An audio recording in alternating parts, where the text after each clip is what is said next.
जय श्री राम, हर हर महादेव, जय हिंदू राष्ट्र। हिंदुत्व दर्शन आपका अपना चैनल है और इस पर आपका हार्दिक अभिनंदन है। और आज एक बात का दुष्प्रचार किया जा रहा है कि भारत की आर्थिक स्थिति बहुत ही खराब है और जितनी महंगाई की दर आज के समय में है वो अतीत में कभी नहीं रही। यानी महंगाई अपने चरम सीमा पर है। और मित्रों, इस बात का दुष्प्रचार करने वालों को हम सभी अवश्य जानते हैं, जो भी इस बात का दुष्प्रचार कर रहे हैं और जिनके मुख से भी इस बात का मुखारबिंद हो रहा है कि गोदी मीडिया इनकी करनी को देखकर ऐसा लग रहा है कि चोर मचाए शोर।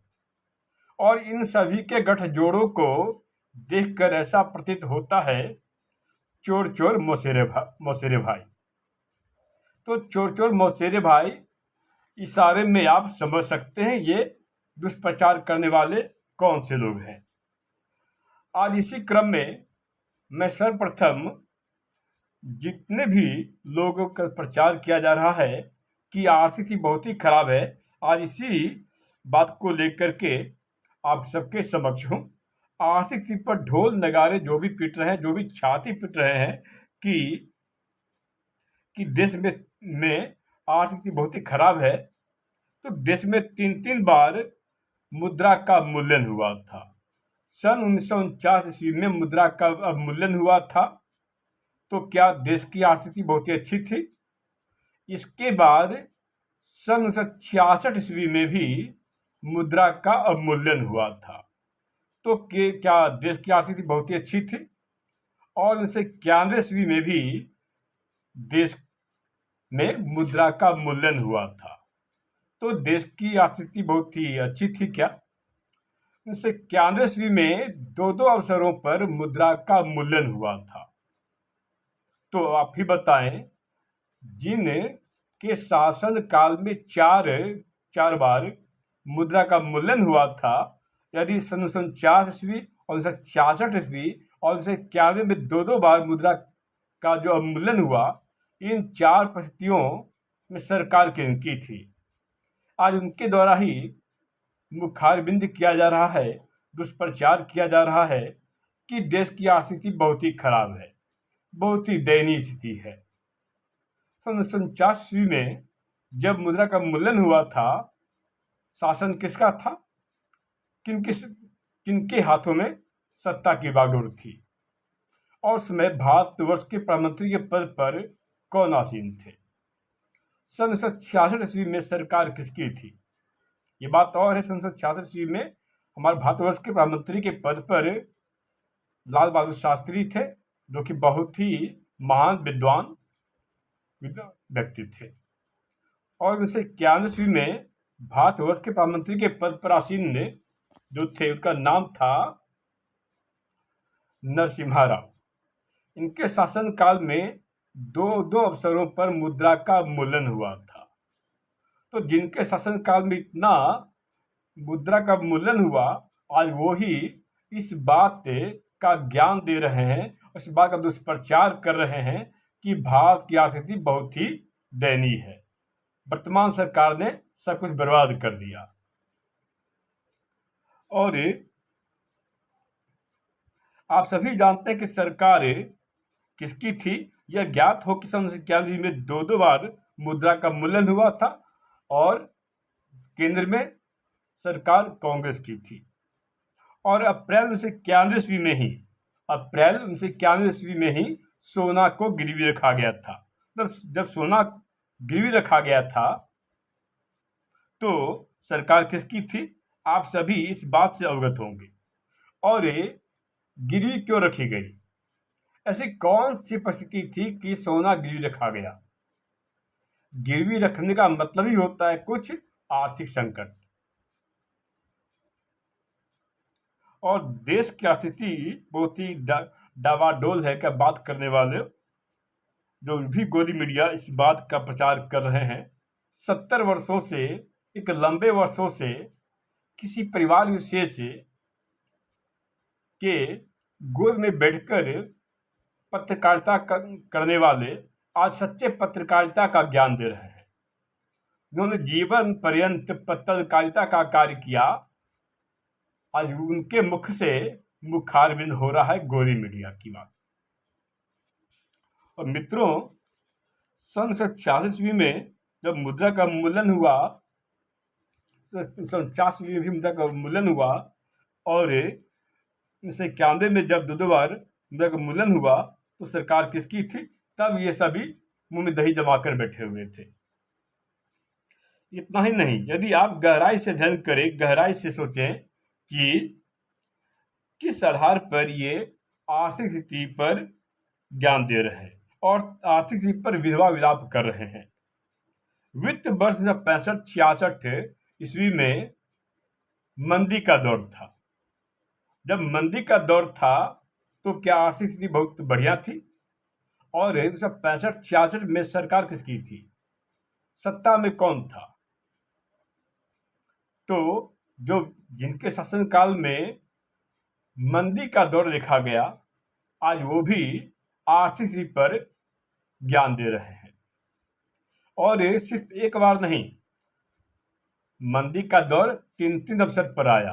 पहली बार तो 1965-66 में आया, और उसके बाद जो मंदी का दौर आया वो था 1972-73 ईस्वी में। तो 1972-73 ईस्वी में भी मंदी का दौर आया था।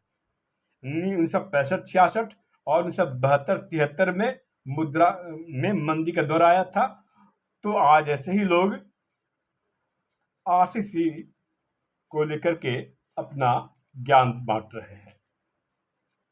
ठीक इसी प्रकार 1979-1980 ईस्वी में भी 1979-1980 ईस्वी में भी मंदी का दौर आया था।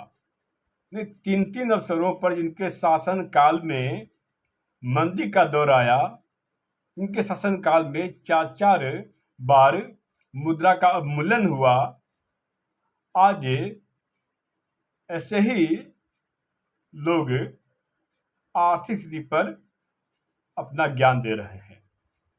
और उसमें जो भी पत्रकार आज पत्रकारिता की बात कर रहे हैं कि गोदी मीडिया, वास्तव में गोदी मीडिया कब था और कौन है गोदी मीडिया? आर्थिक स्थिति पर आज ज्ञान कौन दे रहा है? कुछ तथाकथित बुद्धिजीवी पत्रकार बार बार आर्थिक स्थिति की बात कर रहे हैं। इनका कहना है कि वर्तमान सरकार ने सब कुछ बर्बाद कर दिया। ये बात और है कि बर्बादी के समय एक परिवार के गोद में बैठकर पत्तल चाटते थे, आज वही गोदी मीडिया पर ज्ञान दे रहे हैं। आज वो भी गोदी मीडिया की बात कर रहे हैं, आर्थिक स्थिति पर ज्ञान दे रहे हैं, जब सन 2009-10 ईस्वी में बैंक का NPA, नॉन परफॉर्मिंग एसेट से 14.9% हो गया था। तो ये बताएं, 2009-10 ईस्वी में जब NPA 14.9% हो गया था, तो क्या देश की आर्थिक स्थिति अच्छी थी? और इसके बाद फरवरी 2013 ईस्वी में भी बैंक का NPA बढ़कर 50% हो गया था, 50% हो गया था। तो क्या देश की आर्थिक स्थिति बहुत अच्छी थी? तो मित्रों, आप समझ सकते हैं कि एक खास वर्ग के द्वारा दुष्प्रचार किस प्रकार किया जा रहा है। 1949 में, 1966 में, 1991 में दो अवसर पर मुद्रा का मूल्यन हुआ, और 1965-66 ईस्वी में मंदी का दौर आया, 1972-73 में मंदी का दौर आया, और 1979-1980 ईस्वी में, और 1979-1980 ईस्वी में भी मंदी का दौर आया। तो इनके मुताबिक सब कुछ ठीक था। जो सरकार सोना गिरवी रख करके आई थी, और आज जो सरकार सोना को वापस लेकर के आई है, तो किसने अच्छा काम किया? कौन सी स्थिति आदर्श है? एक गिरवी रख कर आई थी और एक उसे वापस लेकर के आई है। तो आप समझ सकते हैं जो भी ऐसा प्रचार कर रहे हैं, इनके मन में क्या है और ये किस नैरेटिव को लेकर चल रहे हैं। और स्क्रीन को अंधेरा तो तब करना था, काला तब करना था जब 2009 ईस्वी में बैंक का एनपीए बढ़कर 14.9% हो गया था। तब ये महाशय स्क्रीन को काला करना, अंधेरा करना भूल गए थे और स्क्रीन को काला तभी करना था, अंधेरा तभी करना था फरवरी 2013 ईस्वी में जब बैंक का एनपीए बढ़कर 50% हो गया था। जी हाँ, बैंक का एनपीए बढ़कर 50% हो गया था। तब ये स्क्रीन को काला करना, स्क्रीन को अंधेरा करना भूल गए थे और ये महाशय बारंबार पत्रकारिता का दम्भ भरते हैं और सच्ची पत्रकारिता की बात करते हैं और जिनकी पत्रकारिता संदेह के घेरे में हो, आज वो ही इस पर ज्ञान दे रहे हैं और ये घड़ियाली आंसू भी बहाते हैं कुछ खास चंदों पर जाकर के। और आर्थिक स्थिति और महंगाई पर गला फाड़ फाड़ कर चिल्लाने वालों, कृपया यह बताएं महंगाई कब थी। खैर, आप नहीं बताएंगे, अब मैं ही उपलब्ध आंकड़ों से इसे प्रमाणित कर रहा हूं। जवाहरलाल नेहरू का शासनकाल 16 वर्ष से कुछ दिन था और इनका शासनकाल था 1947 से लेकर के 1964 ईस्वी तक। इस समय महंगाई की दर थी 13.36%। ये बात और है कि 1946 ईस्वी में भी ये भारतवर्ष के प्रधानमंत्री बने थे कैबिनेट मिशन 1946 के आधार पर। तो 1947 से लेकर 1964 ईस्वी तक इनके शासनकाल में महंगाई की दर थी 13.36%। इसके बाद शासनकाल इंदिरा गांधी की बात करेंगे। इंदिरा गांधी का शासनकाल था 1966 से लेकर के 1966 से लेकर के 1977 ईस्वी तक महंगाई का जो दर था वो था 28.6%, 28.6%। राजीव गांधी का कार्यकाल था 1984 से लेकर 1989 ईस्वी तक, 5 साल, 1984 से 1989 ईस्वी तक। इनके शासनकाल में महंगाई की दर थी 9.38%। और स्वर्गीय मनमोहन सिंह के शासनकाल में 2004 से लेकर 2014 ईस्वी तक उनका कार्यकाल था। 2004 से 2014 ईस्वी तक महंगाई की दर थी 11.99%, यानी 11.99%। और वर्तमान में प्रधानमंत्री नरेंद्र दामोदर दास मोदी, जो कि 11 वर्षों से प्रधानमंत्री के पद पर आसीन है, इनके समय महंगाई की दर है 5.1%, यानी 5.10%। इन आंकड़ों से साफ प्रमाणित हो जाता है कि महंगाई की दर इनके शासनकाल में ज्यादा थी।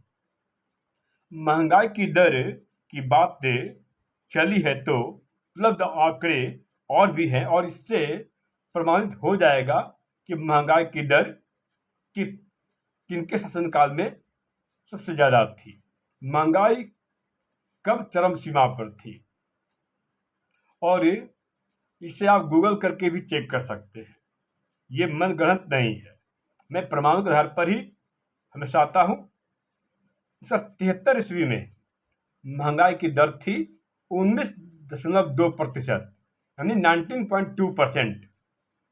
1974 ईस्वी में महंगाई की दर थी 1974 ईस्वी में प्रधानमंत्री, क्षमा कीजिएगा, 1974 ईस्वी में महंगाई की दर थी 27.3%, यानी 27.3%। 1975 ईस्वी में महंगाई की दर थी 25%। 1991 ईस्वी में महंगाई की दर थी 13.9%। 2009 ईस्वी में महंगाई की दर थी 11%। 2010 ईस्वी में महंगाई की दर थी 10.5%। 2011 ईस्वी में महंगाई की दर थी 9.5%। 2012 ईस्वी में महंगाई की दर थी 10%। तो 2013 में महंगाई की दर थी 9.4%। 2014 में महंगाई की दर जब स्वर्गीय मनमोहन सिंह छोड़कर गए थे तो महंगाई की दर थी 5.80 5.80%। और वर्तमान में महंगाई की दर है 5.10। तो अब आप किस समय तय करें महंगाई की दर कब सबसे ज़्यादा थी, महंगाई की चरम सीमा कब थी, महंगाई कब अपने चरम सीमा पर था। तो 74 में सबसे ज़्यादा 27.3% महंगाई की दर थी। तो मित्रों, उपलब्ध आंकड़ों से मैंने महंगाई का सच लेकर के सामने रखा है कि जो भी इस नेटवर्क को चला रहे हैं वो कितने बड़े झूठे और मक्कार हैं। जय श्री राम।